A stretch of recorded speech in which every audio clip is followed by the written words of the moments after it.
प्रेम से बोलिए गणेश भगवान की जय। मैं प्रेम किशोर झा आप सभी को गणेश चतुर्दशी कब है और व्रत कथा बताता हूँ। हर महीने के 2 बार संकष्टी चतुर्थी आती है। एक बार पूर्णिमा के बाद और दूसरी बार अमावस्या के बाद, जिसके विनायक चतुर्दशी कहा जाता है। संकष्टी चतुर्दशी के दिन भगवान गणेश की पूजा की जाती है। भगवान गणेश को विघ्नहर्ता के नाम से जाना जाता है। संकष्टी चतुर्थी हर माह के कृष्ण पक्ष की चतुर्थी तिथि को मनाई जाएगी। इस बार द्विज प्रिय संकष्टी चतुर्दशी का व्रत 9 फरवरी 2023 गुरुवार को रखा जाएगा। इस दिन भगवान गणेश के 32 रूपों में से उनके छठे स्वरूप की पूजा की जाती है। ऐसा मान्यता है कि इस दिन भगवान गणेश की पूजा करने और व्रत रखने से व्यक्ति के जीवन की सभी परेशानियां का अंत हो जाता है। विघ्नकर्ता गणेश की भक्त पर विशेष कृपा होती है। उसे सुख, समृद्धि और अच्छे स्वास्थ्य की प्राप्ति होती है। द्विज प्रिय संकष्टी चतुर्थी की शुरुआत 9 फरवरी गुरु गुरुवार को सुबह 6:23 पर होगी और इसका समापन 10 फरवरी को सुबह 7:58 पर होगी। इस दिन चंद्रोदय का समय रात 9:18 पर होगा। उदय तिथि के अनुसार द्विज प्रिय संकष्टी चतुर्थी इस बार 9 फरवरी गुरुवार को ही मनाई जाएगी। संकष्टी चतुर्थी व्रत की विधि इस प्रकार। सबसे पहले सुबह जल्दी उठे और स्नान करें। इस दिन लाल रंग के वस्त्र पहने। फिर गणपति की मूर्ति को फूलों से सजाया और पूजा करते समय अपना मुंह पूर्व या उत्तर दिशा की ओर रखें। साफ आसन या चौकी पर भगवान गणेश को विराजित करें। भगवान की प्रतिमा के सामने धूप दीप प्रज्वलित करें और ओम गणेशाय नमः, ओम गणपतये नमः का जप करें। गणपति को रोली लगाए और जल अर्पित करें। पूजा के बाद भगवान गणेश को तिल के लड्डू और मोदक का भोग लगाएं। शाम को व्रत कथा पढ़कर चांद के दर्शन कर अपना व्रत खोलें। अपना व्रत पूरा करने के बाद दान भी जरूर कर देना चाहिए। संकष्टी चतुर्दशी पर कई लोग निर्जला व्रत करते हैं तो कई फलाहार ग्रहण करके उपवास रखते हैं। पूजा के बाद आप फल, मूंगफली, खीर, दूध या साबूदाना का सेवन कर सकते हैं। कई लोग इस व्रत में सेंधा नमक का भी इस्तेमाल करते हैं। प्रेम से बोलिए गणेश भगवान की जय। कथा सभी श्रोतागण ध्यान पूर्वक सुने।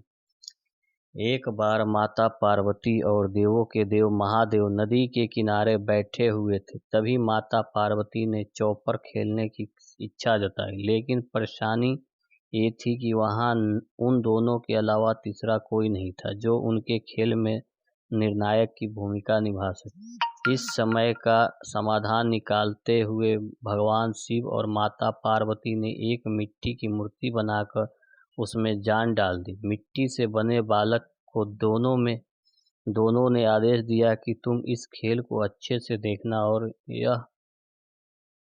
और यहाँ फैसला लेना कि कौन जीतता है। खेल शुरू हो गया, जिसमें माता पार्वती लगातार जीत रही थी, लेकिन एक बार गलती से बालक ने माता पार्वती को हरा हुआ घोषित कर दिया। इस पर माता पार्वती को क्रोध आ गया, जिसकी वजह से गुस्से में आकर माता पार्वती ने बालक को श्राप दे दिया, जिससे बालक लंगड़ा हो गया।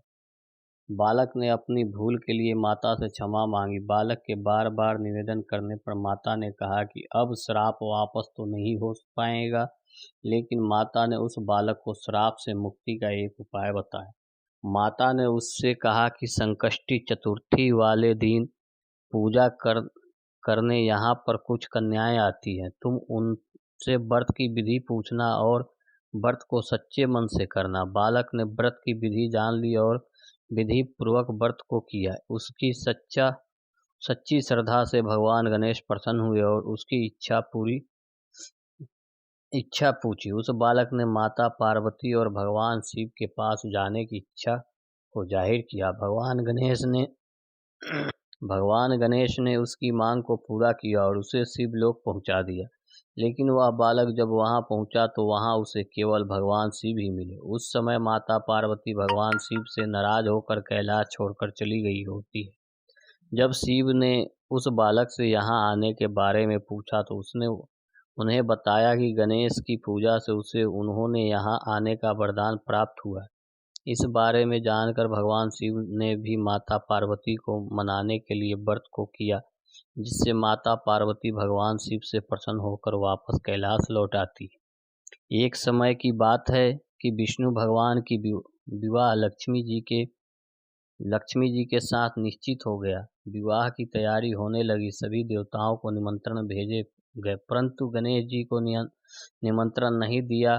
कारण जो भी रहा हो, अब भगवान विष्णु की बारात जाने का समय आ गई। सभी देवताएं अपनी पत्नियों के साथ विवाह समारोह में आ गए।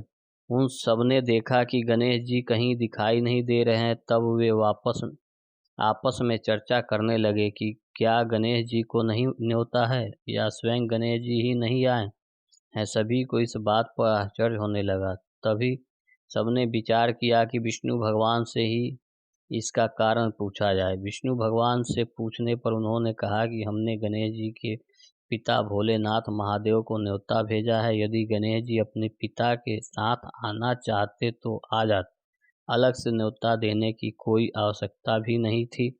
दूसरी बात यह है कि उनको 1.25 मन मूंग, 1.25 मन चावल, 1.25 मन घी और 1.25 मन लड्डू का भोजन दिन भर में चाहिए। यदि गणेश जी नहीं आएंगे तो कोई बात नहीं, दूसरे के घर जाकर इतना सारा खाना पीना अच्छा भी नहीं लगता। इतनी वार्ता कर ही रहे थे कि किसी ने एक ने सुझाव दिया, यदि गणेश जी आ भी जाएं तो उनको द्वारपाल बनाकर बैठा देंगे कि आप घर की याद रखना।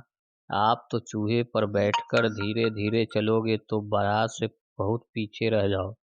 यह सुझाव भी सबको पसंद आ गया तो विष्णु भगवान ने भी अपनी सहमति दे दी।